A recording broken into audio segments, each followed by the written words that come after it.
Internet is just like an ocean. इसका मेरा क्या मतलब है, लोग सोचते हैं इंटरनेट सेफ है।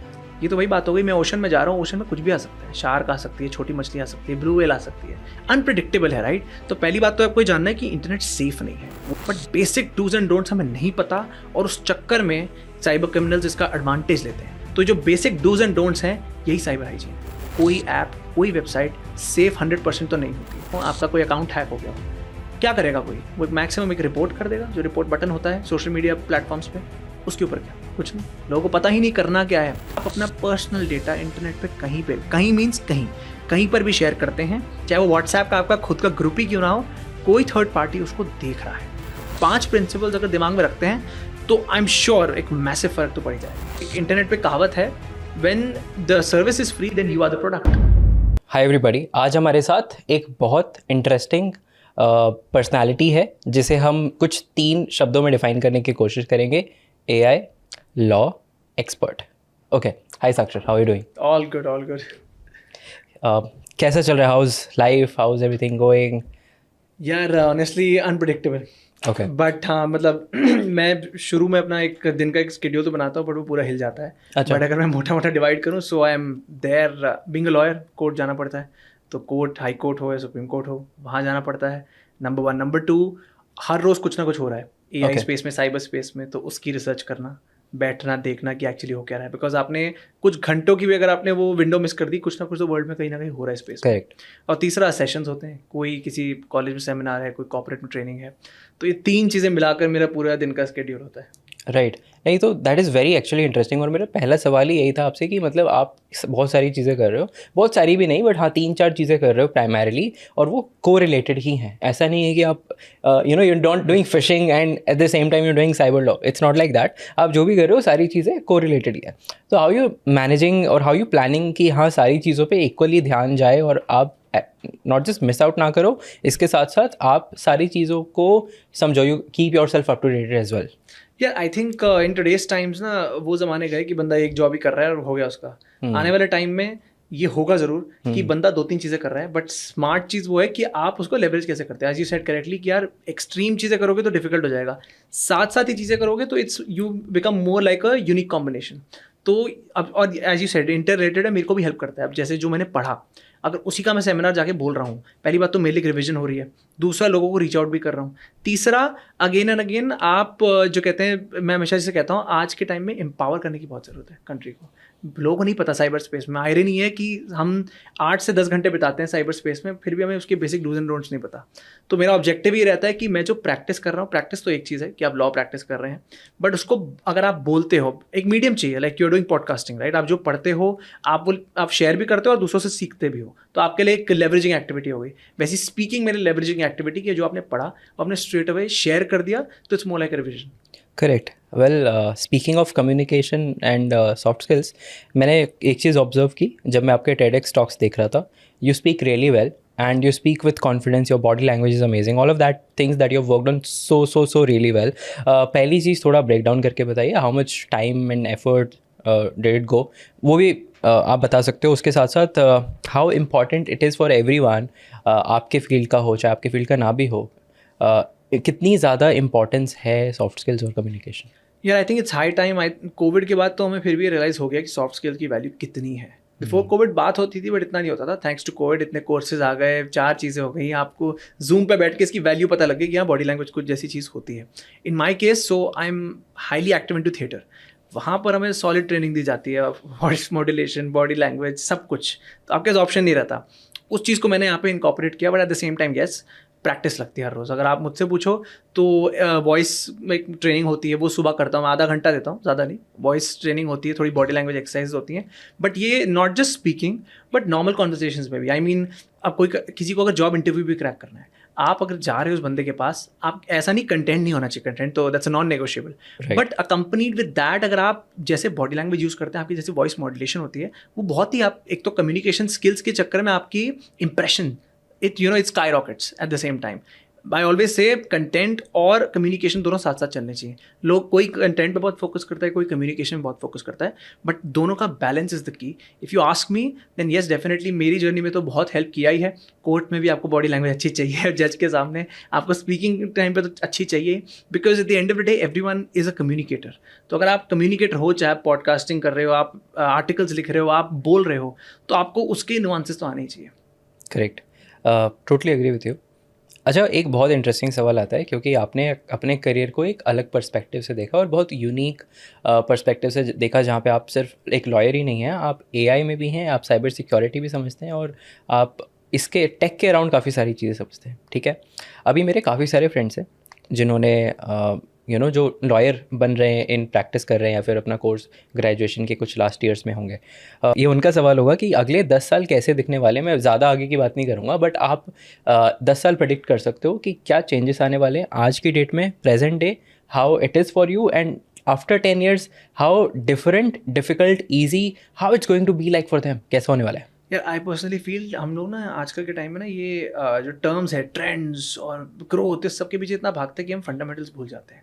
अगर आप मुझसे पूछो, मैं तो हर स्टूडेंट को ही बोलूँगा, आप ट्रेंड्स को भी छोड़ दो, सब कुछ छोड़ दो. आप बस इतना देखो, अगर मैं एज अ लॉ स्टूडेंट हूँ, मेरे को 2-3, अब एज अ लॉ स्टूडेंट बहुत रेयर होता है कि आपको एक ही फील्ड में इंटरेस्ट आए. 2-3 फील्ड्स में इंटरेस्ट होता है जनरली. आपको जिसमें भी इंटरेस्ट आ रहा है, आपको सब इस सप्लाई डिमांड का सारा गेम है.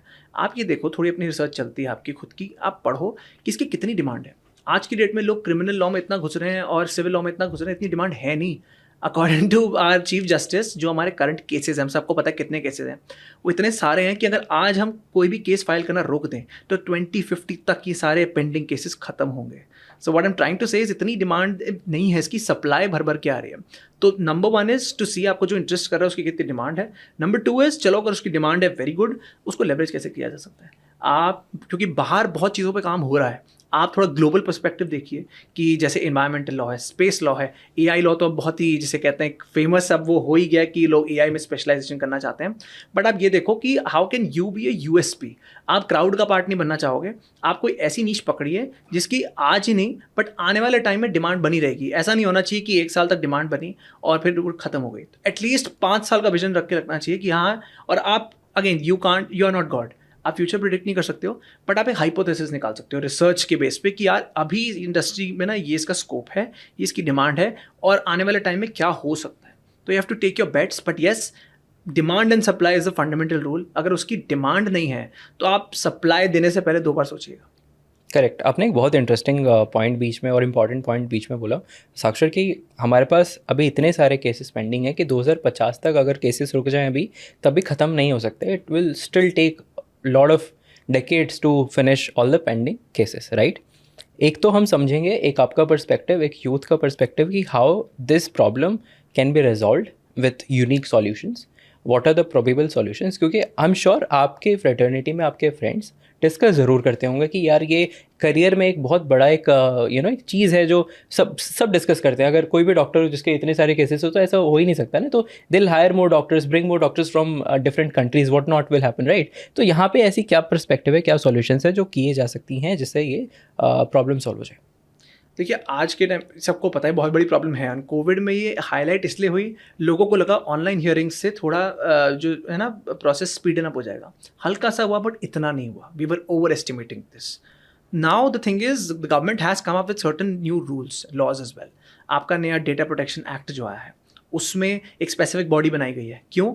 क्योंकि अब जो डेटा प्रोटेक्शन हर जगह है, अब डेटा कहाँ नहीं है, उसके मैटर्स हैं बट कोई लॉ नहीं था. अब ये लॉ नया आया है, बट इसमें आप जहाँ तक सोल्यूशन की बात है, एक अलग बोर्ड बना दिया गया है कि कल को जो जज, जो अपने जो नॉर्मल कोर्ट्स हैं पहले से इतने ओवरबर्डनड है, उन पर ये मैटर्स ना आए, उस दूसरी बॉडी के पास चले जाए.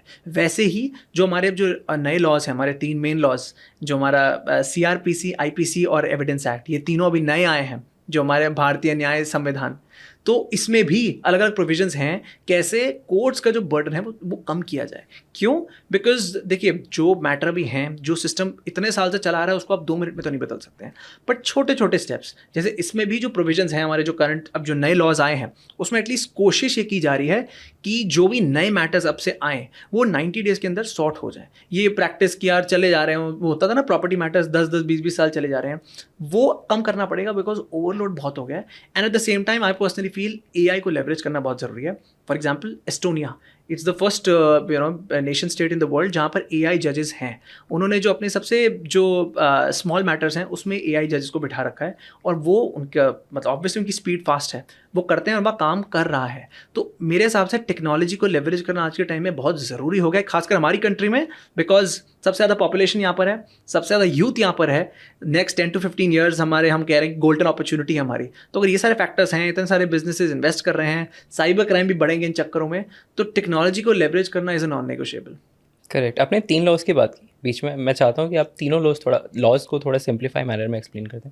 देखिए हमारा जो this is for the reference of the audience, 3 हमारे बेसिक हमारे लॉज हैं. IPC, Indian penal code, CRPC which is the criminal procedure code, पूरा प्रोसीजर होता है उसमें, अरेस्ट कैसे होता है ये सब. और तीसरा है एविडेंस एक्ट. ये जो नए 3 आए हैं, इसका क्यों, रीज़न क्या है, हमने चेंज क्यों किया? पहली बात, ये ब्रिटिश टाइम से चले आ रहे थे, बहुत सारे प्रोविजंस उस टाइम पर एप्लीकेबल थे, आज के टाइम पर नहीं है, पहला. दूसरा, ऑब्वियसली हमें फ्री हो के इतने साल हो गए, इंडिपेंडेंट होके इतने साल हो गए हमारी कंट्री को, तो we need our own laws, right. वो ब्रिटिश की जो शैडो के अंदर हमें नहीं रहना है. ये बहुत गवर्नमेंट ने बहुत क्लियर कर दिया था. इस चक्कर में ये लॉज को इंडियन नेम भी दिया गया, इसके प्रोविजंस भी चेंज किए गए हैं. अब आप पूछेंगे क्या चेंज प्रोविजंस हैं?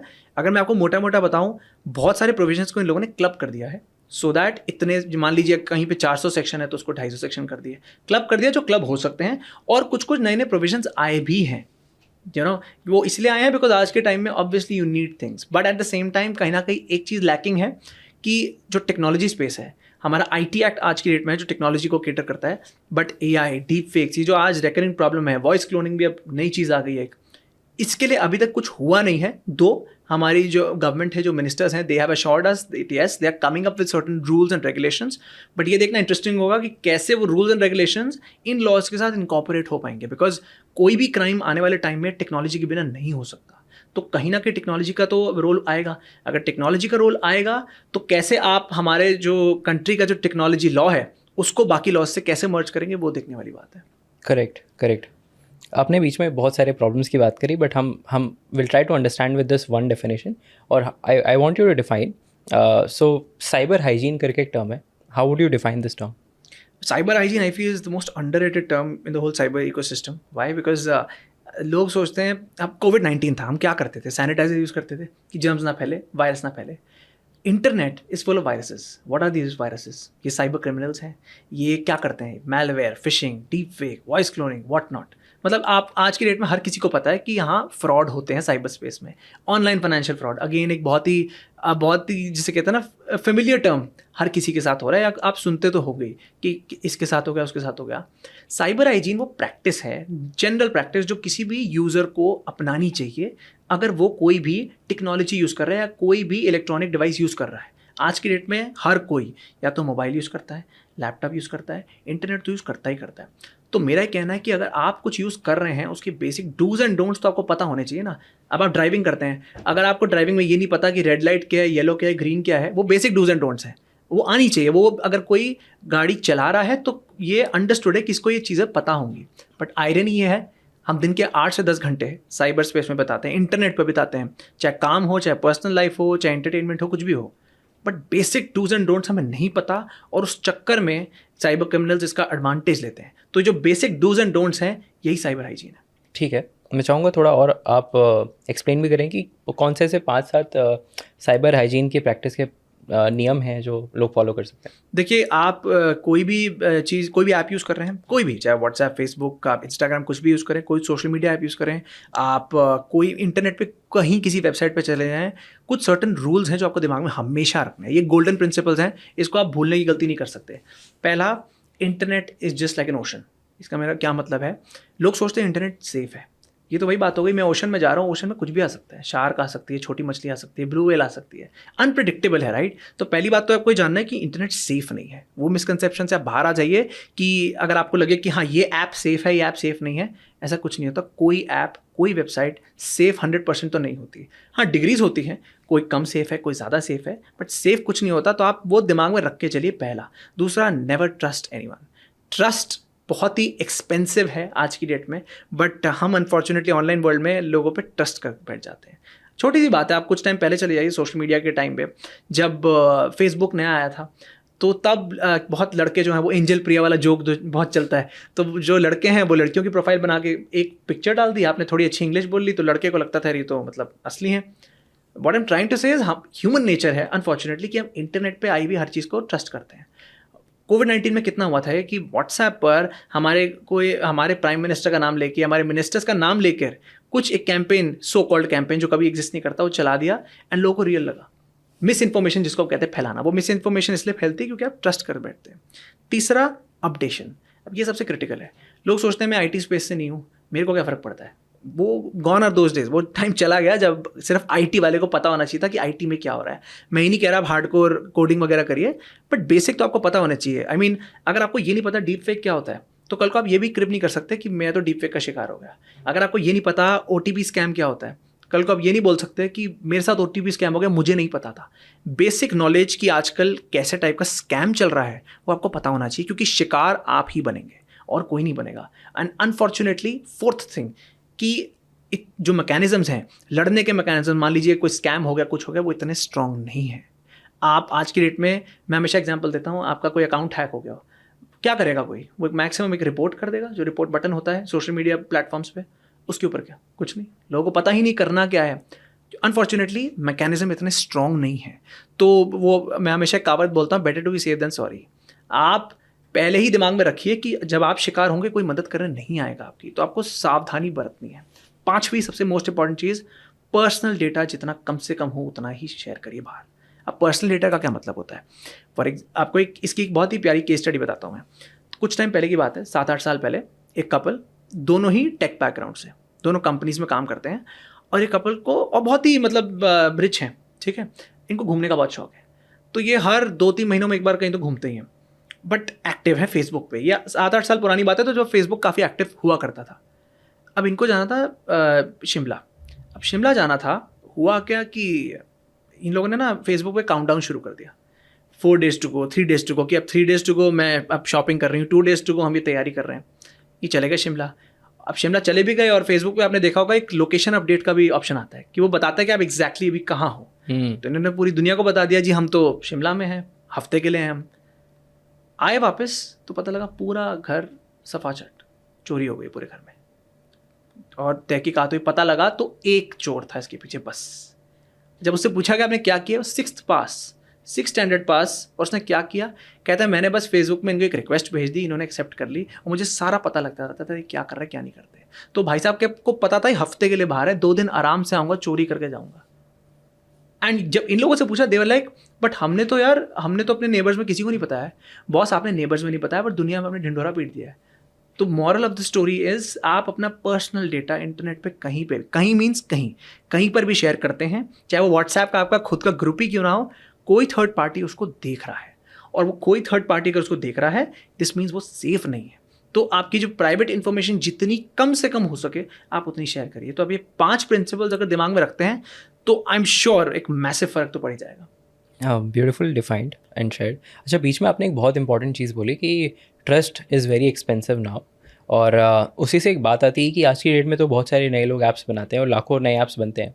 अब एक तरफ ऐप्स हैं जिन पे हम शायद नहीं ट्रस्ट कर सकते, सोशल मीडिया ऐप्स, दूसरी तरफ इन्हीं को सिक्योर करने के लिए पासवर्ड सिक्योरिटी वाले ऐप्स बनते हैं, जहाँ पे आप अपने पासवर्ड्स को सिक्योर रख सकते हो। और न जाने क्या क्या ऐप्स हैं जो आपको सेफ्टी और सिक्योरिटी पर्पस से बनाए जा रहे हैं कि भाई ट्रस्ट कहाँ करें। सो हम तो बीच में फंस गए ना, वी कांट गो इधर और उधर, क्या किया जाए, व्हाट्स द वे आउट? देखिए, अनफॉर्चुनेटली ये तो है कि हम बीच में फंसे हुए हैं, बट इसका एक छोटा सा तोड़ है। मैं हमेशा बोलता हूँ, हम सब बोलते रहते हैं व्हाट्सएप की कभी किसी ने टर्म्स एंड कंडीशंस पढ़ी? किसी ने नहीं पढ़ी। चैट जीपीटी, किसी ने टर्म्स एंड कंडीशंस पढ़ी है? शुरू में चैट जीपीटी पे बहुत एलिगेशंस आए कि आप हमारे डेटा का क्या कर रहे हो, कैसे कर रहे हो, क्यों कर रहे हो। बट चैट जीपीटी, उन्होंने स्मार्ट चीज़ की, उनकी बहुत ट्रांसपेरेंट टर्म्स एंड कंडीशंस है, उन्होंने सामने रखी हुई है। उन्होंने बोला बॉस देखो, हमने तो आपको सीधा सीधा लिखा हुआ है कि हम आपका डेटा लेंगे, अगर यूज़ कर रहे हो हमारी सर्विस तो हम आपका डेटा लेंगे। तो boss at the end of the day भाई साइबर हाइजीन वाला गेम आ गया ना, केयरलेस हो आपको, you are taking internet for granted. एक इंटरनेट पे कहावत है, when the service is free then you are the product. कुछ फ्री नहीं होता इंटरनेट पे, दुनिया में कहीं कुछ फ्री नहीं होता। अगर आपको फ्री मिल रहा है, आप प्रोडक्ट हो, यानी आपका जो डेटा है उनको वो चाहिए। तो आप अगर उस सर्विस को यूज़ कर रहे हैं, पहली बात, अगर टर्म्स एंड कंडीशन लिखी हैं तो एज ए यूज़र आपको अवेयर होना पड़ेगा क्या है इसमें क्या नहीं। हम अग्री कर देते हैं सोच के यार टाइम वेस्ट हो रहा है, जल्दी अग्री करो। शुरू में ऊबर जब आया था हमारी कंट्री में तो वो आपकी गैलरी लेता था, gallery permissions, contact permissions, location ही चाहिए उसको बस काम करने के लिए, बट वो सब लेता था और लोग एक्सेप्ट करते थे। फिर कुछ कोर्ट में जब मैटर हुआ, थोड़ा इसका हल्ला मचा, तब लोग अवेयर हो, अच्छा यार हम तो उसको गैलरी दे देते थे। वो वो कुछ भी करें, उन्होंने आपको ऑप्शन दिया, अलाउ डोंट अलाउ। आप कितने केयरलेस हो वो डिपेंड करता है, और आधे ज़्यादा टाइम आपकी केयरलेसनेस के चक्कर में आपका डेटा जाता है। आपने जो एग्जाम्पल दिया, अब फंसे हम कहाँ पर हैं। कुछ ऐप्स तो आप बच जाएंगे कि जी मैं अलाउ नहीं करता और मैं इनको यूज़ करूँ। फॉर एग्जाम्पल ऊबर, आज की डेट में आप सिर्फ लोकेशन उसको एक्सेस दीजिए, बाकी सब मत करिए, आपको ऊबर चल जाएगा। कुछ ऐप्स कहती हैं कि यार ये सब कुछ एक्सेप्ट करो वरना हम तुम्हें वो नहीं कहेंगे। कुछ ऐप, फॉर एग्जाम्पल व्हाट्सएप ही ले लीजिए, व्हाट्सएप, चैट जीपीटी, ये 2 ऐप्स का नाम है जो कहती हैं कि बॉस अगर आपने ये सब नहीं मानते हो, हम ये एक्सेप्ट नहीं, आप मतलब मत यूज़ करो हमारा ऐप। अब आप फंस गए, चैट जीपीटी चाहिए, व्हाट्सएप हमारी लाइफ का बहुत इंटीग्रल पार्ट हो गया। वहाँ सबसे इंपॉर्टेंट चीज़ होती है, अगेन जितना हो सके, आप देखो फंस तो आप थोड़ा गए हैं, ज़्यादा मत फंसिए, जितना हो सके पर्सनल डेटा मत शेयर करिए। बहुत फॉर एग्जांपल बहुत लोग व्हाट्सएप पे सोचते हैं मैं खुद का ग्रुप बना लेता हूँ, हाँ मैं सेफ हूँ, this is my personal diary, सब कुछ डालूंगा, इधर मैं बैंक के पासवर्ड सेव करूंगा, इधर मैं पता नहीं क्या क्या अपना पर्सनल डेटा सेव करूंगा। बॉस वो व्हाट्सएप है, कहीं तो वो डेटा किसी सर्वर में जा रहा है, वो सेफ नहीं है। और मैं कहता हूँ चलो आप कंपनी पे भी ट्रस्ट कर लो 1%, अगर कंपनी की डेटाबेस में चला भी गया, एक थर्ड साइबर क्रिमिनल तो है उसको अटैक करने बैठा है, उसकी कोई गारंटी नहीं ले सकता। दुनिया में कोई साइबर सिक्योरिटी कंपनी नहीं बोलती 100% सिक्योरिटी देंगे, कोई बड़ी से बड़ी कंपनी नहीं बोलती कि हम कभी डेटा ब्रीच हमारे यहाँ नहीं हुआ, हर किसी का हो रखा है, कम ज़्यादा अलग बात है। But what I am trying to say is this is a vicious cycle. आप अगर कंपनी को ट्रस्ट भी कर लेते हैं तो थर्ड पार्टी जो साइबर क्रिमिनल है उसको ट्रस्ट नहीं कर सकते। So at the end of the day आप फंसे हैं नो डाउट, बट अगेन बात वहीं आ जाती है, केयरलेस ना होइए और अपना पर्सनल डेटा जितना कम से कम हो सके उतना ही शेयर करिए। ठीक है, आपने सही बोला, केयरलेस नहीं होना और अब पर्सनल डाटा नहीं शेयर करना है। इसी के साथ साथ सवाल आता है कॉन्फिडेंस का, ठीक है, कि हम कैसे कॉन्फिडेंटली डिजिटली हम रह रहे हैं, आजकल हम डिजिटल दुनिया में रहते हैं, तो कैसे हम उस दुनिया में कॉन्फिडेंस के साथ रह सकते हैं। हम सारे ऐप्स को यूज़ कर सकते हैं, जो मर्जी कर सकते हैं, तो how to get that confidence. 2 चीज़ें आपने बताई, I want you to explain more कि एक वो कॉन्फिडेंस कैसे आ जाए। देखिए बड़ा अच्छा क्वेश्चन है। पहली बात तो एक कॉन्फिडेंस है और एक ओवर कॉन्फिडेंस है, तो आपको ओवर कॉन्फिडेंस का एग्जांपल देता हूँ इन रियल लाइफ की study. So there is this page 3 personality, ठीक है, एंड ये कुछ टाइम, एक 1.5 साल पहले की बात है जब चैट जीपीटी नया आया था। तो अब ये जो है इनकी कैसनोवा वाली पर्सनैलिटी है। अब ये क्या करते हैं कि इनको किसने बता दिया चैट जीपीटी आप इसको यूज़ करो। ये चैट जीपीटी के पास गए, इन्होंने बड़ी इंटरेस्टिंग सवाल पूछा, कहते हैं I have 6 girlfriends, I don't know how to manage them, give me a girlfriend management plan. अब ये इन्होंने तो मज़े में लिख दिया, वो चैट जीपीटी ने तो लिटरली लिया, उसने दे दिया प्रॉपर प्लान, आप ये करो वो करो। अच्छा इसने अप्लाई किया और अप्लाई काम भी करने लग गया, बहुत खुश, इसने कहा वाह बहुत बढ़िया है। अच्छा यहाँ तक तो ठीक था, प्रॉब्लम कहाँ हुई, किसी ने इसको बोल दिया कि यार आप जितना स्पेसिफिक चैट जीपीटी से क्वेश्चन पूछोगे उतना अच्छा आउटपुट आपको मिलेगा। इसने सारी पर्सनल डिटेल्स, वो लड़कियों की नाम, पता, ये फ़ोटोज़ अपलोड करने का भी ऑप्शन है, फ़ोटोज़ अपलोड करना, पिक्चर्स डालना, सब कुछ A to Z, ये ऐसी दिखती है, यहाँ पढ़ती है, सब पर्सनल डेटा डाल दिया। आउटपुट तो उसको अच्छा मिल रहा था, स्पेसिफिक आउट। फॉर एग्जांपल अगर उसको एक गर्लफ्रेंड को कोई ड्रेस गिफ्ट करनी है, उसने उस गर्लफ्रेंड की 2 पिक्चर्स डाली और फिर 2-3 पिक्चर्स और डाली कि मेरे को गिफ्ट करना है, ये इस लड़की की फ़ोटो है, ये 2-3 पिक्चर्स हैं, अब आप बताइए क्या बेटर रहेगा इस पर। अब उसको एक गेम लग रहा था। अब हुआ क्या, किसी बंदे को पता लग गया ये बात और उसने, because someone was not happy with this person, उन्होंने एक लड़की को बता दिया, इनकी एक गर्लफ्रेंड जो थी। अब वो लड़की गई चैट जीपीटी पे, उसने अपना नाम सर्च किया और सब कुछ आ गया उसके बारे में जो उसने फीड किया था। अगेन उसने एक दिन फीड नहीं किया, ये एक्टिविटी 5-6 महीने चलती गई, बार बार वो फीड करा जा रहा था। अब कोई एक लड़की है, कॉमन मैन, देखिए एक सेलिब्रिटी अलग बात है, बट कॉमन मैन के बारे में अगर आप डेटा फीड करते रहेंगे बार बार तो उसकी मेमोरी अपडेट होती रहती है। And she was shocked, she was like boss ये क्या हो रहा है। बाद में पता लगा कि एक लड़की नहीं है तो 6 लड़कियां हैं, 6 लड़कियों ने देखा 6 लड़कियों का सेम हाल चैट जीपीटी पे, FIR फाइल हो गई है। और जब इनसे पूछा, ये कहता है मैंने तो सिर्फ चैट जीपीटी को शेयर किया ना, मैंने इंटरनेट पर थोड़ी डाला है। अब देख रहे हो ओवर कॉन्फिडेंस एंड केयरलेसनेस की यार वो है तो इंटरनेट का ही पार्ट ना। आप ये समझो कि ये कोई मैजिक बॉक्स थोड़ी कि आपने कुछ डाल दिया और बात हो गई। जहाँ तक कॉन्फिडेंस की बात, ये तो ओवर कॉन्फिडेंस की बात हो गई। सी कॉन्फिडेंस तभी आ सकता है अगर आप केयरलेस ना हो। आप आधार, हमारे देश में जो इतना क्रिटिकल डेटा आपके बायोमेट्रिक्स उससे जुड़े हैं, मैं हमेशा बोलता हूँ आपका नाम चेंज हो सकता है, शक्ल चेंज हो सकती है, एड्रेस चेंज हो सकता है, आपके बायोमेट्रिक्स चेंज नहीं हो सकते। आप उसको लड्डू की तरह बांटते रहते हो। आपके जो कॉन्टैक्ट डिटेल्स हैं, आप कोई मैकडोनल्ड वगैरह जाते हैं, कहीं कोई भी फास्ट फूड चेन रेस्टोरेंट जाते हैं, क्या एक्सरसाइज होती है, वो आपको सबसे पहले आपका ऑर्डर लेंगे, फिर बोलेंगे सर फ़ोन नंबर। आप मना कर सकते हो, कोई मना नहीं करता, 99.9% लोग वो बोलते हैं हाँ जी हमारा फ़ोन नंबर लो। फिर कुछ टाइम बाद जब आपके साथ फ्रॉड होता है, कोई साइबर क्रिमिनल को आपका नंबर पता है, आप कहते हो मैंने साइबर क्रिमिनल को तो नंबर ही नहीं दिया। बॉस ये साइकिल है पूरी। तो कॉन्फिडेंस अगर आपको इस इंटरनेट स्पेस में रहना है, दो चीज़ें, अपडेट रहिए कि हो क्या रहा है, और दूसरा अपना पर्सनल डेटा मत दीजिए। अगर आप मुझसे पूछेंगे, कुछ चीज़ सैक्रिफाइस भी लगता है, मेरे पास यूपीआई नहीं है। अब ये बहुत ही ज़्यादा अनकंफर्टेबल है, बहुत दिक्कत होती है। मैं कभी कैब से आता हूँ, किसी के पास चेंज नहीं होता आजकल, लोग कहते हैं यार यूपीआई, मैं यूपीआई क्यों नहीं यूज़ करता? हर रोज़ 5 से 6 केस देखता हूँ कि बॉस कभी इससे फ्रॉड, कभी इससे fraud. So I am like भाई ठीक है ना ही हो तो अच्छा, लाइफ में सरदर्दी नहीं होगी। But what I am trying to say is, मैं ये नहीं कह रहा आप हिमालय पे जाके बैठ जाइए, स्मार्ट बनिए और जितना हो सके थोड़ा कर्व करिए, क्योंकि देखिए टेक्नोलॉजी का एक नेचर है, जो टेक्नोलॉजी आपके लिए extremely convenient face of it दिखाई देती है, जो शक्ल से बहुत कन्वीनियंट दिखाई देती है, कहीं ना कहीं उसमें बहुत बड़ा एक नेगेटिव साइड भी है। यूपीआई, मैं ये नहीं कह रहा यूपीआई जो है छोड़ दीजिए, यूपीआई ठीक है यूज़ करिए, बट ये भी याद रखिए दो धारी तलवार है वो, उसकी दूसरी साइड बहुत नेगेटिव है। और हम लोग उस सोने पे सुहागा हम बांटते भी रहते हैं, वो क्यूआर स्कैन की फ़ोटो 4 जगह बांट देते हैं। अरे बॉस वही बात है ना, you have to be aware कि मेरा डेटा कितना वैल्यूएबल है, इसके क्या क्या कॉन्सिक्वेंसेस हो सकते हैं। जिस दिन आपको ये बात समझ आ गई कि आपके डेटा की वैल्यू क्या है, उस दिन से ही आप वैसे ही एक्ट करेंगे। करेक्ट, ठीक है। हम थोड़ा साइबर सिक्योरिटी की तरफ जा रहे हैं। सबसे पहला सवाल आता है कि मैं चाहूँगा कि आप इस टर्म को अगेन ब्रेक डाउन करें, which is called social engineering. So इसको आप कैसे ब्रेक डाउन करके एक्सप्लेन करना चाहेंगे, क्योंकि लोगों को शायद अभी भी नहीं समझ में आता है। देखिए सोशल इंजीनियरिंग बहुत सिंपल टर्म्स में अगर आपको बोलूँ, अगर बिल्कुल एक लेमैन को समझना हो, ये साइबर क्रिमिनल का होमवर्क होता है। होमवर्क से फॉर एग्जांपल एक और केस स्टडी आपको देता हूँ। एक डॉक्टर, ठीक है, और डॉक्टर जो है वो प्रॉपर्टी खरीदना चाहते हैं साउथ दिल्ली में। अब वो प्रॉपर्टी खरीदना चाहते हैं तो ऑब्वियसली उनकी सर्च हिस्ट्री में सब है ही कि वो सर्च कर रहे हैं। अब ये डॉक्टर क्या करते हैं, ये हर ऑल्टरनेट डे ये ऑपरेशन थिएटर में होते हैं, कुछ ना कुछ कर रहे होते हैं सर्जरी, बट वो फिक्स्ड होता है from 11 o'clock to 2 o'clock he is in the operation theatre. And वो 3 घंटों में बीच में 15 मिनट का एक ब्रेक लेते हैं। ऑब्वियसली कि आप बीच में ऑपरेशन में थोड़ा बंदे को एक रिलैक्सेशन स्पेस चाहिए, उस 15 मिनट में ऑनलाइन रहते हैं। एक दिन क्या होता है, उनको उसी 15 मिनट के बीच एक लिंक आता है कि सर हम इससे बोल रहे हैं, मैजिक ब्रिक से बोल रहे हैं, और हमें आपका ये डेटा मिला, आप इस लिंक को क्लिक कर लीजिए, बेस्ट रेट्स की आपको प्रॉपर्टी मिलेंगी। उन्होंने क्लिक कर दिया, कुछ हुआ नहीं, उनको लगा इंटरनेट ख़राब है। फिर ऑब्वियसली ही वेंट बैक टू सर्जरी और उठने लग गए।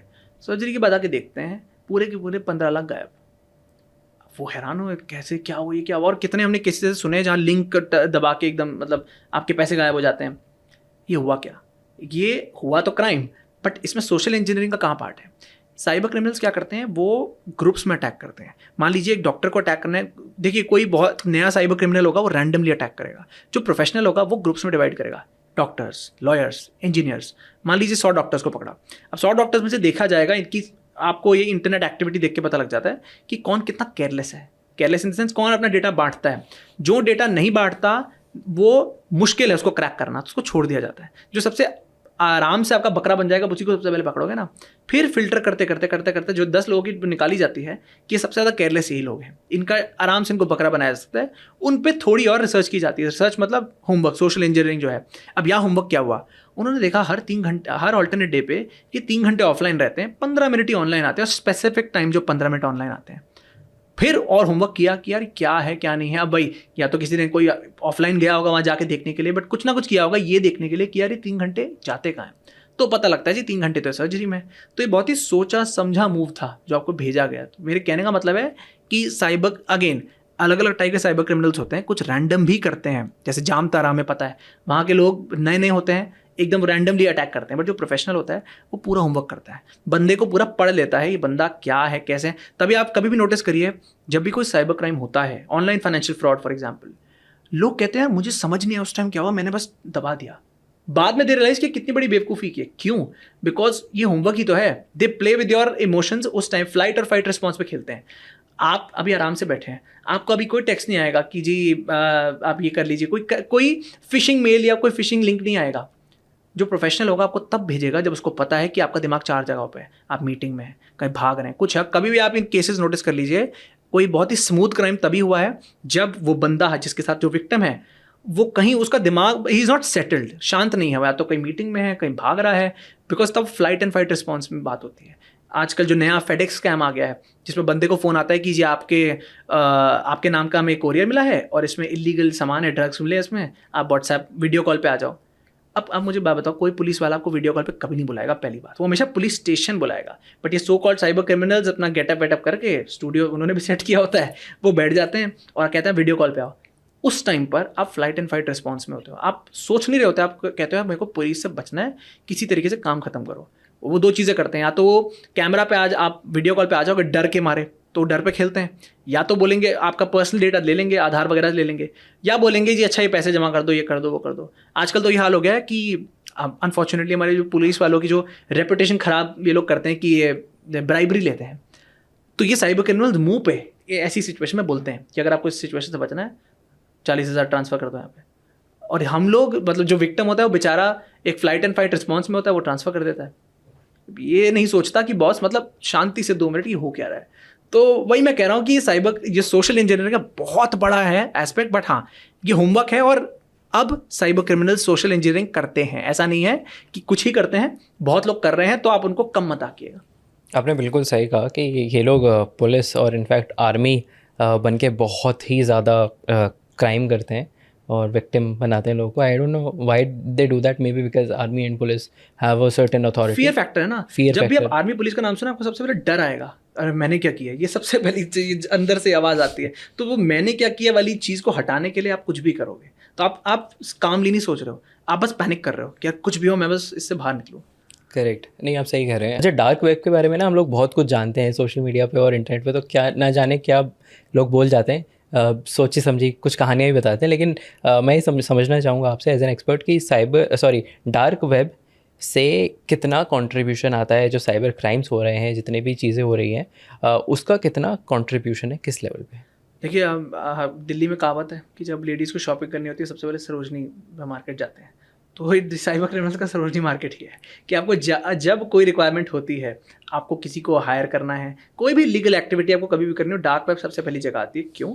बहुत ही इसका सिंपल रीज़न है, अनोनिमस जगह है, ना मैं आपको जानता हूँ ना आप मुझे जानते हो, सिर्फ आपने बोला जी मेरे पास, जैसे मान लीजिए कोई भी डेटा ब्रीच हुआ है, कितनी बार हमने सुना है किसी कंपनी का डेटा ब्रीच होता है और डार्क वेब पे डेटा अवेलेबल है। इसका मतलब क्या है? इसका मतलब ये है ना कि किसी ने उसका ब्रीच किया, वो डेटा लिया और डार्क वेब पे उससे सेल लगा दी, भाई इतना आप डेटा इतने में ले लो।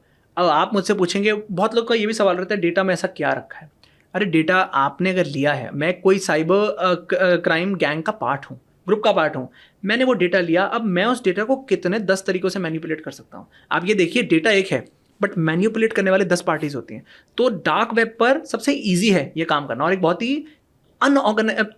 ही ऑर्गेनाइज्ड चीज़ हो गई डार्क वेब पे कि आप देखिए बड़ा एक पेचीदा फिनोमेना है। आप दो लोग एक दूसरे को जानते नहीं, उनको पता भी नहीं दूसरी साइड पे है कौन, लेकिन उनको पता है कि बॉस ये जो मेरे को डेटा दे रहा है ना, ये सही डेटा है। मतलब वो एक ट्रस्ट है, एक सो कॉल्ड ट्रस्ट है कि भैया ये जो बेच रहा है ठीक है। क्योंकि शुरू में एज अ दिस थिंग जो इस इंडस्ट्री में काम करते हैं, मैं और काफ़ी लोग हम शुरू में डिस्कस करते थे कि यार अगर दो लोग एक दूसरे को जानते हैं तो ट्रस्ट कहाँ से आता है। बट आप हैरान होंगे, डार्क वेब पे लोग ट्रस्ट के बहुत पक्के हैं। वो ट्रस्ट पूरा होता है कि अगर मैं डेटा दे रहा हूँ, बहुत कम आपको कुछ मिल जाएंगे नए नवेले, बट जो पुराने खिलाड़ी हैं वो पूरे ट्रस्ट वर्दी हैं कि बॉस अगर मैं तेरे को डेटा दे रहा हूँ, और आपने देखा भी होगा मूवीज़ में जो क्रिमिनल्स होते हैं कुछ भी करें, वो ट्रस्ट उनका बड़ा होता है एक दूसरे पे कि भैया अगर मैं तेरे को दे रहा हूँ ये ट्रस्ट है। तो what I am trying to say is dark web, and हाँ जस्ट फॉर द डिस्क्लेमर, बहुत लोग डार्क वेब में जाने की कोशिश करते हैं। आजकल की यंग जनरेशन फैसिनेट होके नहीं जाइए, क्योंकि एक बार आप चले गए हैं तो बहुत मुश्किल है वापस आना। आप लगता है आपको इंटरेस्टिंग है वो, बट आप वहाँ लोगों की बातें सुनेंगे, जो पोस्ट देखेंगे आप, उससे ही बहुत ही दर्दनाक पोस्ट होते हैं। लोगों को मारने की सुपारी दी जाती है डार्क वेब पे, इसको मार दीजिए, इसको कर लीजिए। तो बहुत ही डिस्टर्बिंग प्लेस है, ना जाइए। सिर्फ प्रोफेशनल्स जो एक्वेंटेड हैं इन स्पेसेस से वही जाएं तो बेटर है। बट हाँ एट द सेम टाइम इतना जान लीजिए कि जिसको डार्क वेब, हमारा 75% प्लस डेटा इंटरनेट है, और 75% प्लस इंटरनेट है, तो आप मान के चलिए कितने लेवल पर कितनी लीगल एक्टिविटीज़ हो रही हैं। गूगल आपका 5% भी नहीं है। क्रेजी, डेफिनेटली जब भी हम ये स्टैट्स देखते हैं तो हर बार सोच में पड़ जाते हैं यार, how weird it is to even think beyond our limits. Definitely. अच्छा, एक another term that I wanted to explain and describe which is called identity theft, ये क्या होता है? हमने शुरू में एंजल प्रिया की बात की, अब एंजल प्रिया तो चलो एक जोक है, but jokes apart, identity theft जो है मैंने किसी इंटरनेट पे मैंने किसी की आइडेंटिटी ले ली और वो बनकर मैं दूसरों से बात कर रहा हूँ। फॉर एग्जांपल फेक प्रोफाइल, मैंने आपकी पिक्चर्स ले ली, बहुत नॉर्मल है, तो आपकी पिक्चर्स ले ली, उसी की प्रोफाइल बना ली। अच्छा, पहले तो आइडेंटिटी थेफ्ट हो गया। सोने पे सुहागा क्या होता है कि मैं आपका फेक अकाउंट बना दिया है, अब मैं या तो उल्टे सीधे लोगों को मैसेज भेज रहा हूँ या मैं पोर्नोग्राफिक मटेरियल शेयर कर रहा हूँ। आपके बेसिकली आपकी रेपुटेशन को टार्निश कर रहा हूँ, आपकी रेपुटेशन मेरे को खराब करनी है, वो आइडेंटिटी थेफ्ट है। अब आज की डेट में अगर मैं इसको एआई से मर्ज करूँ, ये प्रॉब्लम तो रेकरिंग है ही। डीप फेक्स का ज़माना है। डीप फेक्स बहुत लोगों को लगता है कि चलो सेलिब्रिटीज़ के साथ है, हमारे साथ नहीं है, ऐसा नहीं है।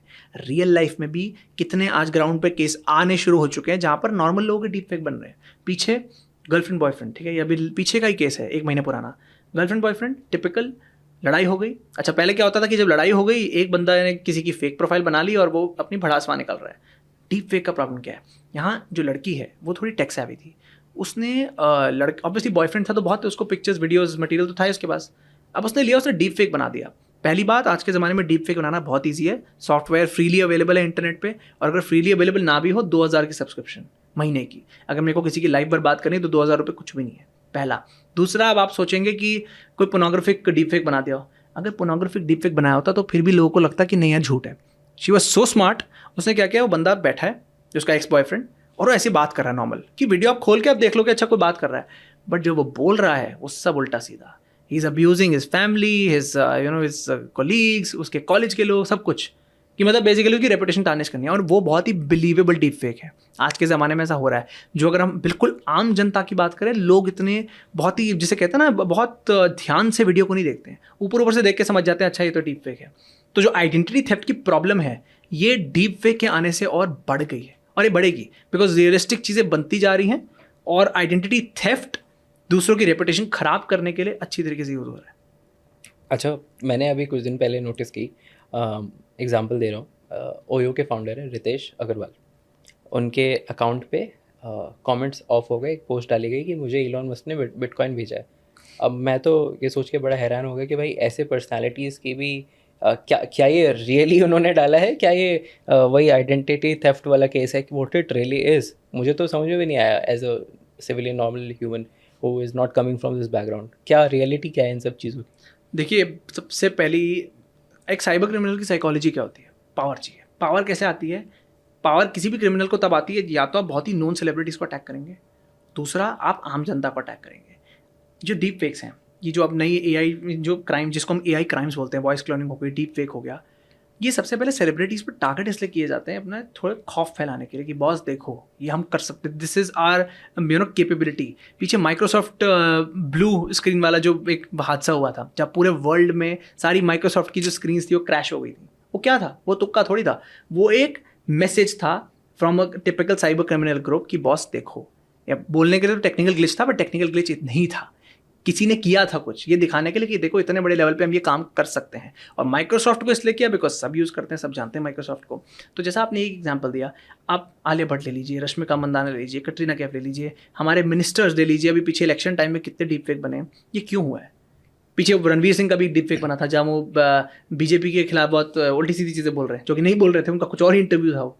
तो ये किया क्यों गया? ये किया इसलिए गया है, पहली बात दिखाने के लिए कि बॉस देखो ये हमारी पावर है, पहला। दूसरा, अनफॉर्चुनेटली टेक्नोलॉजी इतनी रियलिस्टिक होती जा रही है, डीप फेक, बहुत लोग बोलते हैं मैं अभी भी डीप फेक को ना मैं डिफरेंशिएट कर सकता हूँ, आप कर सकते हो आज की डेट में, बट आप बॉस आप ये देखो पिछले 1.5 साल में कितनी बड़ी जम मारी है उसने। डीप फेक ऐसा नहीं था कोविड से पहले नहीं था, थे कुछ साइट्स करती थी, बट बहुत मतलब जिसे आपको पता लग जाता था बॉस ये तो बिल्कुल फेक है। हाँ। अब वो डीप फेक नहीं रहा, वो धीरे धीरे इतना रियलिस्टिक होता जा रहा है कि again coming back to the basics, trust. आप ट्रस्ट किस पे करें किस पे ना करें, आपको सवाल अपने आप से बार बार पूछना पड़ेगा। अभी आपने बोला कि मैं एज ए यूज़र देख के मैं हैरान हो गया इस पे, क्या ये रितेश अग्रवाल है या कोई साइबर क्रिमिनल है? एक छोटा एग्जांपल है, आने वाले टाइम में डोंट ट्रस्ट वाली पॉलिसी सबसे बेस्ट है। आप ट्रस्ट कुछ भी देख रहे हैं, आप एक फिल्टर लगा के रखिए कि बॉस मैं इसमें 100% ट्रस्ट नहीं कर सकता, आई हैव टू रीचेक। कितनी बार हो चुका है पीछे ही कि आपको इंटरनेट पे कुछ आ गया कि जी यहाँ पर आप ये देखिए ना, एआई के चलते, डीप फेक के चलते कितना ईजी है हमारी कंट्री में दंगे करवाना। एक छोटी सी आपने वीडियो सर्कुलेट कर दी, आम आदमी को तो नहीं पता डीप फेक क्या होता है, वो समझ लेगा कि ये तो किसी XYZ जी किसी फेमस पर्सनैलिटी ने बोली और दंगा हो जाएगा, विवाद खड़ा हो जाएगा। तो आप ट्रस्ट मत करिए। अगेन ट्रस्ट, जहाँ पे आप अंधा ट्रस्ट करेंगे उसी का फायदा साइबर क्रिमिनल्स उठाते हैं। कोई हाई फाई टेक्नोलॉजी नहीं होती है, बट आपके जो ह्यूमन इमोशंस और हमारी केयरलेसनेस है उसी का बहुत बड़ा एक डिसएडवांटेज है यहाँ पे। राइट अगर 1.5-2 साल में इतना एडवांस हो सकता है डीफेक, तो अगले 5 साल 10 साल में कितना हो सकता है? What is the future of deepfake? Weird question but I want to know. See human hypothesis technology को लेके हमेशा गलत रहता है, हमेशा हम हमेशा अंडर एस्टिमेट करते हैं।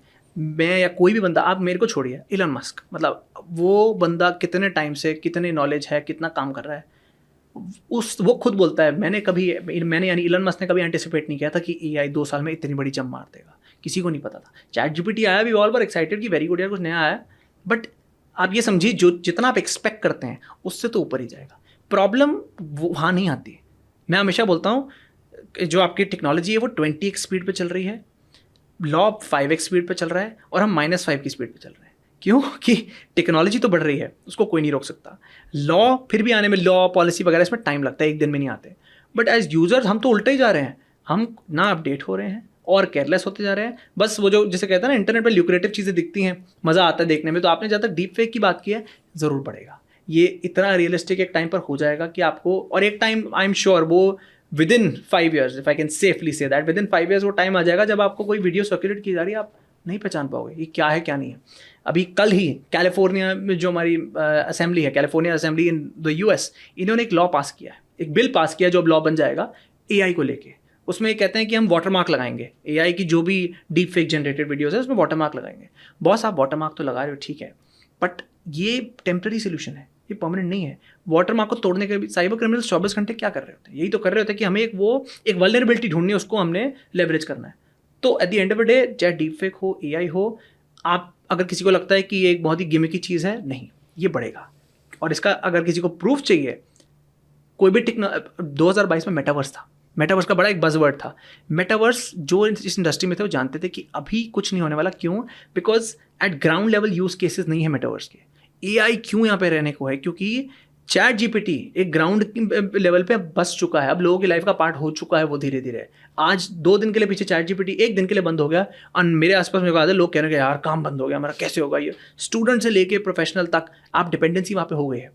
तो जब ये चीज़ एट ग्राउंड लेवल है, और अब सारी बड़ी बड़ी कंपनीज, गूगल, मेटा, अमेजॉन, ये सब एक रेस में, there are in a race to bring, कोई एक मॉडल कोई कंपनी लाती है, कोई दूसरे 2 हफ्ते बाद दूसरी कंपनी निकाल देती है।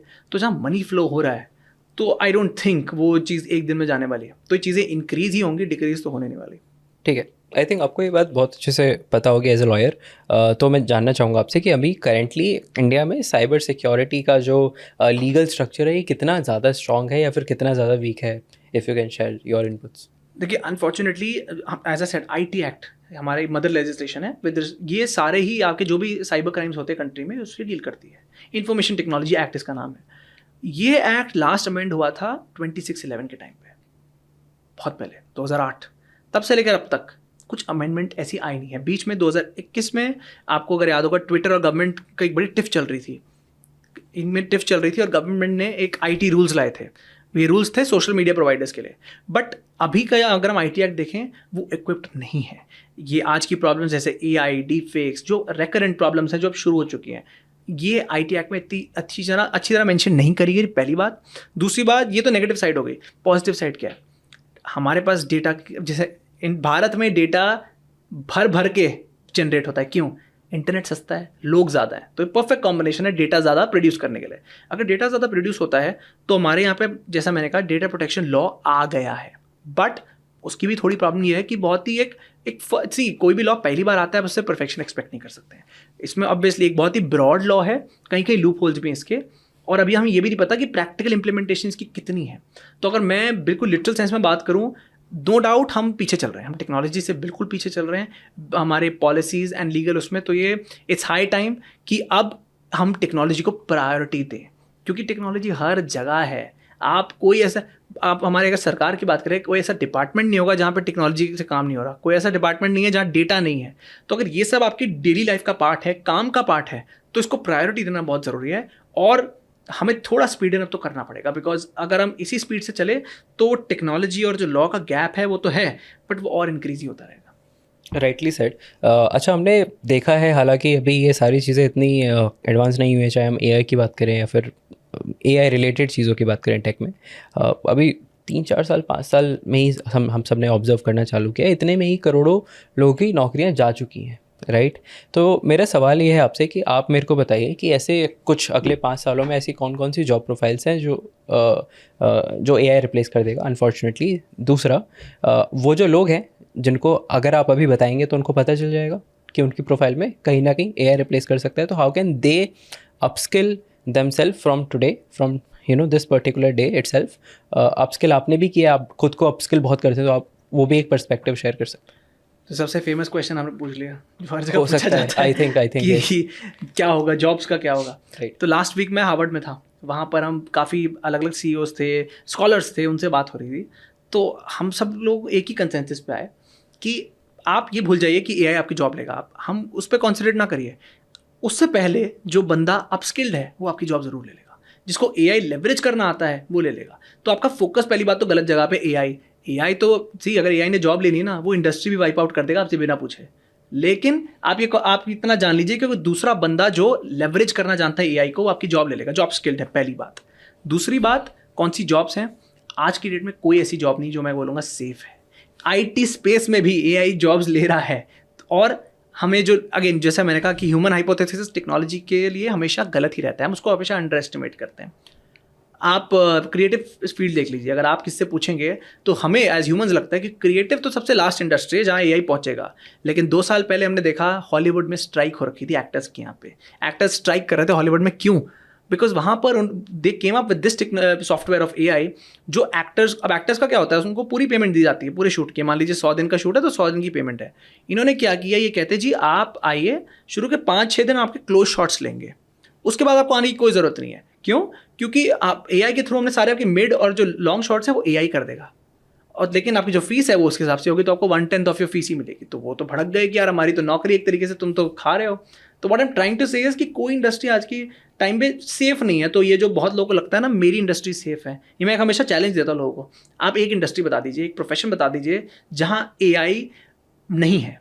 कम ज़्यादा ज़रूर मैं मानता हूँ, मैं ये नहीं बोल रहा हर जगह सेम क्वांटिटी में है, बट है ज़रूर। टेक्नोलॉजी हर जगह है और इम्पैक्ट भी हर जगह ही करेगी। अच्छा बुरा वो अलग बात है, कितना अच्छा और कितना बुरा ये डिफर करता है ना। Coming to the third question which is the most important, कि चलो अगर ये भी समझ आ गई कि भाई AI आने वाला सब कुछ है, अब हम करें क्या, करना क्या है, ये बताओ मैं। तो इसका मैं हमेशा एक बहुत सिंपल फ्रेमवर्क बोलता हूँ, इसको मैं बोलता हूँ स्पा फ्रेमवर्क। अभी वो सोना वाला स्पा नहीं है, ये SPA फ्रेमवर्क है और उसके 3 फंडामेंटल्स हैं। अगर आप ये 3 as a student, as a young working professional, अगर आप ये 3 फंडामेंटल्स अपने दिमाग में रखते हैं तो आपके लिए कि रोड मैप की तरह हो जाता है। आपको एक ब्लूप्रिंट मिल जाता है कि बॉस ये 3 चीज़ों को मेरे को टिक मार्क करना है तो मैं फिर भी सॉर्टेड हूँ। पहला आता है स्किलफुल हम सबको पता है, जैसे आपने कहा स्किल अपडेशन करनी है, लेकिन कोई सवाल ये नहीं पूछता कौन से स्किल्स। हम लोग ना ट्रेंड के साथ चले जाते हैं। पिछले कुछ टाइम पहले कोडिंग था, हर माँ बाप बिना सोचे समझे कि बच्चा क्या है, क्या इंटरेस्ट है, उसको कोडिंग में डाल देता था, ये सोच के हाँ कोडिंग तो फ्यूचर है। अरे बॉस तुम ये तो देखो क्या फ्यूचर है, ज़रूरी नहीं तुम्हारे बच्चे के लिए कोडिंग ही फ्यूचर हो। पहले as a young professional, as a college student आपको देखना है कि मैं जिस इंडस्ट्री में जा रहा हूँ वहाँ AI इम्पैक्ट कर रहा है, मुझे पता है, बट मैं वहाँ ऐसे कौन से स्किल्स प्रेजेंट कर सकता हूँ जहाँ मैं लिंचपिन बन जाऊँ। लिंचपिन का मतलब ऐसा एक पार्ट जिसको रिप्लेस करना बहुत मुश्किल हो जाता है। अगर आपका एम वो है कि मुझे रिप्लेस करना मुश्किल हो जाए, चाहे वो टेक्नोलॉजी हो चाहे वो कोई बंदा हो, उसके लिए स्किल्स चाहिए। बट आप स्किल्स तभी लाओगे, फॉर एग्जाम्पल आज के टाइम में बहुत सारे कोर्सेज बिकते हैं, कम्युनिकेशन स्किल, नेगोशिएशन, ये सारे अच्छी चीज़ें हैं, बट आपको ये देखना है मेरे लिए क्या सूट करेगा। ज़रूरी नहीं है आपके लिए कोडिंग सूट करे, किसी के लिए हो सकता है नेगोशिएशन स्किल्स सूट करें, किसी के लिए हो सकता है उसको AI के बारे में जानना ही हो, that's a non negotiable. So you first have to see कि बॉस मैं जा कर रहा हूँ उस हिसाब से क्या स्किल होने चाहिए। आपको रिवर्स इंजीनियर करना है, राइट? आप इस पॉइंट A पर जा रहे हैं तो आप पीछे आप देखेंगे कि इसमें मेरे को क्या चाहिए। पहला है स्किलफुल, दूसरा है प्रॉब्लम सॉल्विंग। आपको देखना है कि आपका जो स्किल है वो एक्चुअली कोई प्रॉब्लम सॉल्व कर रहा है या सो कॉल्ड प्रॉब्लम सॉल्व कर रहा है। हमने शार्क टैंक इंडिया देखा है, वहाँ इन्वेस्टर्स की मेन चीज़ क्या होती है? कितनी बार लोग इस पर रिजेक्ट हो जाते हैं कि कोई प्रॉब्लम ही नहीं है बॉस, और अगर प्रॉब्लम है भी तो इतनी बड़ी नहीं है जितना हम इतनी फंडिंग आप मांगने आए हो। तो आप जो प्रॉब्लम सॉल्व करने जा रहे हैं, चाहे आप एक स्टार्टअप ओनर हो चाहे आप एक प्रोफेशनल हो, वो प्रॉब्लम पहली बात आज की होनी चाहिए और आने वाले टाइम में भी होनी चाहिए। ऐसा तो नहीं है ना कि आपको जॉब में आज तो ले लिया आज की प्रॉब्लम सॉल्व करने के लिए, आज से 2 साल बाद वो खत्म हो गई तो आपको लगा जी आपकी वैल्यू खत्म हो गई। बिकॉज आपकी वैल्यू तब तक है जब तक आप वो प्रॉब्लम सॉल्व कर रहे हो। अगर टेक्नोलॉजी वो सेम प्रॉब्लम सॉल्व कर रही है तो वो तो ज़्यादा स्पीड में भी कर लेगी, कॉस्ट इफेक्टिव भी रहेगी। तो आप उस गलत फहमी को तो निकाल दीजिए दिमाग से। तो सेकंड हो गया पी, आपको देखना है मैं कौन सी प्रॉब्लम सॉल्व करने जा रहा हूँ, कितनी सस्टेन हो सकती है। और तीसरा सबसे इंपॉर्टेंट है अडेप्टेबिलिटी। ये सबसे अंडररेटेड चीज़ है। हम लोग क्या करते हैं, हम ना एक आइडिया, एक चीज़ से चिपक जाते हैं। मैंने आज एक स्किल सीखा, अब मेरे को लगता है मैं लाइफ के लिए सॉर्टेड हूँ। Gone are those days. अब लर्न अनलर्न करने का टाइम आ चुका है। इसका सबसे बड़ा एग्जांपल है प्रॉम्प्ट कमांड इंजीनियरिंग। जो हमारे यूजर्स को नहीं पता प्रॉम्प्ट कमांड इंजीनियरिंग क्या होती है, सिंपल शब्दों में ये वो कला है कि आप इतना अच्छा सवाल आप जनरेटिव एआई यानी चैट जीपीटी से पूछेंगे उतना अच्छा जवाब आपको मिलेगा। तो पिछले साल तक लोगों ने कहा प्रॉम्प्ट कमांड इंजीनियरिंग ही फ्यूचर है और लोग इसके लिए कोर्स बनाने लग गए, काम करने लग गए। आज वो खत्म हो चुका है। क्यों? बिकॉज जो आपके चैट जीपीटी या कोई भी मॉडल्स आ रहे हैं वो प्रॉम्प्ट्स इंटीग्रेट करके दे रहे हैं आपको। आपको नहीं सोचना क्या सवाल पूछना है, वो आपको ऑप्शंस देता है, आप ये सवाल पूछो वो सवाल पूछो, तो गया। तो अगेन आपका हाइपोथेसिस फिर गलत हो गया। तो what I am trying to say is adaptability. आप एक चीज़ से चिपके मत रहिए, इतना जान के चलिए कि आप जो सीख रहे हैं आज वो 1-1.5 साल में फिर रिडंडेंट होने के चांसेस हैं। तो you should be able to adapt to things कि अब जो आ रहा है मैं उसको लूँगा। ऐसा नहीं होना चाहिए कि आप एक ही चीज़ को पकड़ के बैठ गए, वो चीज़ तो रिडंडेंट हो गई और फिर आप बिल्कुल बैठ गए। क्योंकि आने वाला टाइम लर्न अनलर्न का है। हमें इसकी आदत नहीं है बिकॉज हम अपने पेरेंट्स को देखते हैं, हमारे पेरेंट्स की जनरेशन बहुत अलग थी। पोस्ट कोविड दुनिया बदल चुकी है, लर्न अनलर्न का टाइम है। तो अगर आप ये 3 चीज़ें दिमाग में रखते हैं, चाहे आप जॉब में हो चाहे बिजनेस ओनर हो, तो एटलीस्ट आप क्लूलेस तो नहीं रहेंगे। Right, I think it's a new world we are living in, definitely. अच्छा, लास्ट सवाल है, हालांकि आपने बीच में भी काफ़ी सारे इसके एग्जांपल्स और सॉल्यूशंस दिए थे, but I want you to share a sort of precise answer to this, which is कि हम कैसे हमारे डेटा को ब्रीच होने से बचाएं। देखिए, डेटा बचाना ये सबसे ज़्यादा क्रिटिकल क्वेश्चन है आज की डेट में। सब अपना डेटा बचाना चाहते हैं। पहली बात आप ये मान के चलिए, देखिए अपनी गलतियों को एम्ब्रेस करने में भलाई है। मान के चलिए ह्यूमन बींग्स होते ही केयरलेस हैं, बाय नेचर हम सब केयरलेस हैं। अपने आप को ये दिमाग में बिठाना पड़ता है कि बॉस मैं एज अ पर्सन अपना डेटा, क्रिटिकल डेटा हो सकता है कहीं गलत जगह शेयर कर दो, पहली बात। दूसरी बात, कॉन्शियस रहिए अपने डेटा को लेके। आप अगर इंटरनेट पे जाएंगे सिर्फ 2 घंटे दीजिए और इतना पढ़िए what is the value of my data on the internet. 5-6 article भी पढ़ेंगे ना, आपको बहुत क्लैरिटी हो जाएगी कि बॉस मेरा डेटा एक्चुअली कितना वैल्यूएबल है। मैं हमेशा एग्जांपल देता हूँ, अगर आपने किसी को 20,000 रुपये दिए हैं और आप बोले महीने के बाद मैं आपसे कलेक्ट करूँगा, आपने मेरे को दे दिया, आपने बोला साक्षर मैं आपसे 20,000 रुपये महीने के बाद कलेक्ट करने आऊँगा। आप महीने के बाद आए, मैंने आपको बोला मेरे पास तो है नहीं, आप मेरे खिलाफ पुलिस के पास चले जाएंगे। एक आपको 20,000 की बहुत वैल्यू है, बट वही डेटा जो लाख की वैल्यू है, लाख और करोड़ की वैल्यू है, उसको आप बांटते हैं, फ्री में बांटते हैं। किसी ने पूछा, थोड़ी अच्छी इंग्लिश बोल दी फ़ोन पे, हम डेटा बांट देते हैं। डेटा अपना मत बांटिए, पर्सनल डेटा जिसे कहते हैं ना हिंदी में, सीने से लगा कर रखिए अपने, क्योंकि वो इकलौती चीज़ है आपकी जो साइबर क्रिमिनल्स के लिए सबसे बड़ी कड़ी है आपको मैनिपुलेट करने के लिए। और पर्सनल डेटा में क्या आता है? पर्सनल डेटा में आपका नाम, आपके एड्रेस, आपके जिसे कहते हैं आपका एज, ब्लड ग्रुप्स। इससे भी ऊपर एक होता है सेंसिटिव पर्सनल डेटा, जो आपके बैंकिंग रिकॉर्ड्स हैं, जो आपका मेडिकल डेटा है, बिकॉज ये सेंसिटिव है, ये आप ही को रिलेट करता है। जो आपके बैंकिंग रिकॉर्ड्स है आप ही के लिए है ना, आपके जो पासवर्ड्स वगैरह है। आप कभी भी किसी के साथ भी डेटा शेयर करते हैं, चाहे वो दोस्ती क्यों ना हो। मैं ये नहीं कह रहा आपका दोस्त जो है चोर है, लेकिन कोई और बंदा उसके सिस्टम को मैनिपुलेट कर सकता है। आपको नहीं पता कौन किसको मैनिपुलेट करेगा, तो अपना पर्सनल डेटा मत शेयर करिए। दूसरा, तीसरा, अगेन कोई ऐप पे आप ट्रस्ट नहीं कर सकते हैं, और खासकर जो मेन स्ट्रीम ऐप्स है आपके इंस्टाग्राम, व्हाट्सएप, फेसबुक, इन पे तो कभी ट्रस्ट नहीं कर सकते हैं आप। 1% के लिए दूसरे ऐप्स सच एज, मैं 2 ऐप्स का तो बिल्कुल मेंशन करना चाहूँगा। ब्रेव सर्च ब्राउजर करके है, ब्रेव BRAVE, और एक है सिग्नल। सिग्नल एक व्हाट्सएप की तरह ही काम करता है। ये फिर भी सेफ है, ये फिर भी एक तरीके से, मैं ये नहीं कह रहा 100% सेफ है, बट अगर मेरे को कंपेयर करना है, मैं क्रोम ब्राउज़र नहीं यूज़ करता। मैं अनफॉर्चुनेटली मेरे को व्हाट्सएप तो यूज़ करना ही पड़ता है, बट जितना हो सके मैं सिग्नल यूज़ करता हूँ। बिकॉज यहाँ पर फिर भी आपकी जो कॉन्वर्सेशन है एक तरीके से प्राइवेट है, पब्लिक डोमेन में नहीं है। व्हाट्सएप जैसी चीज़ कहीं आप, अगर आपको लगता है कि चीज़ इंक्रिप्शन जैसी कोई चीज़ होती है, ऐसा कुछ नहीं होता है, ठीक है। ये आप जान के चलिए कि आपको अगेन ट्रस्ट, आपको जो सामने से बोला गया आप उस पर ट्रस्ट कर लेते हैं, तो प्लीज़ ट्रस्ट मत करिए। तो क्या प्रिंसिपल्स हो गए हमारे? ट्रस्ट मत करिए, पर्सनल डेटा चाह कर भी ना शेयर करिए। और तीसरा सबसे इंपॉर्टेंट, ये एक बहुत ही प्रैक्टिकल चीज़ है, लोग कहते हैं खासकर कॉलेज स्टूडेंट्स कि सर हमें तो बहुत जगह आधार मैंडेटरी हमें शेयर करना पड़ता है, ज़रूरी है, कॉलेज एडमिशन के टाइम हो गया, कहीं हो गया। तो मैं आपको बताना चाहूँगा, सुप्रीम कोर्ट की जजमेंट है जहाँ वो कहते हैं कि आधार शेयर करना मैंडेटरी नहीं है कहीं पर भी। उसकी जगह आप अपना पैन कार्ड शेयर कर सकते हैं, अपना पासपोर्ट शेयर कर सकते हैं। और कोई आपको बोले तो आप ये मेंशन कर सकते हैं कि no one can force you, not even the government, they can't force you. But ये आपको जानना जरूरी है ना, क्योंकि आधार में आपके बायोमेट्रिक्स हैं। एक बार वो किसी के पास आ गए, पूरी लाइफ के लिए आप मैनिपुलेट हो सकते हैं, फिर there is no going back. आप अपनी शक्ल भी चेंज कर सकते हैं, आपकी डेट में बायोमेट्रिक चेंज करना आप भूल जाइए।